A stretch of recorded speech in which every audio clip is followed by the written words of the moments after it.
le président de la République avait fait une interview dans le New York Times où il avait parlé de cette idée de voir comment attirer plus d'investissements américains dans notre secteur minier dans le cadre de la stratégie de la diversification. Les débats aujourd'hui aux États-Unis n'est pas les débats qui consistent à écouter les mensonges répétés des Kagame.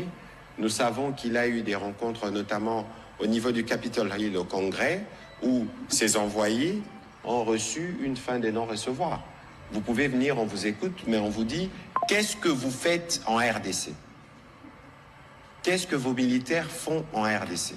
Quittez le territoire, c'est pas le vôtre, c'est pas eux qui vont venir régler nos problèmes de gouvernance ou le problème de la coexistence pacifique entre nos communautés. » C'est ça les messages qu'ils entendent à Washington. Un mensonge en force d'être entendu ne devient pas la vérité.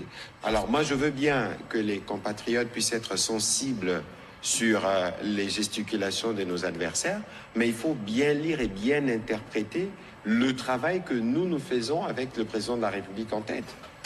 Vérifiez, regardez, vous tous vous avez vu, Monsieur Boulos, que le président Trump a choisi pour être l'envoyé spécial dans le Grand Lac.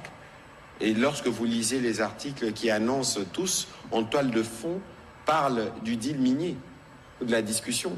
Alors, lorsqu'on veut parler à ce niveau-là des intérêts stratégiques à la fois américano-congolais, mais qu'est-ce que les Rwandais viennent faire là?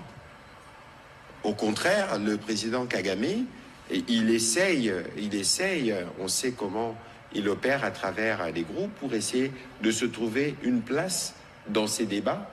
Mais il n'a pas de place justement dans ce débat qui doit se faire entre la République démocratique du Congo et le gouvernement américain.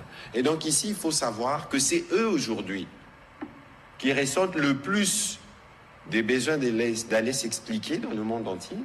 Vous voyez les gesticulations du ministre des Réseaux sociaux, on veut aller à Bruxelles, on veut aller, mais regardez les mépris avec lesquels ils réagissent dans les communiqués lorsqu'ils sont sanctionnés.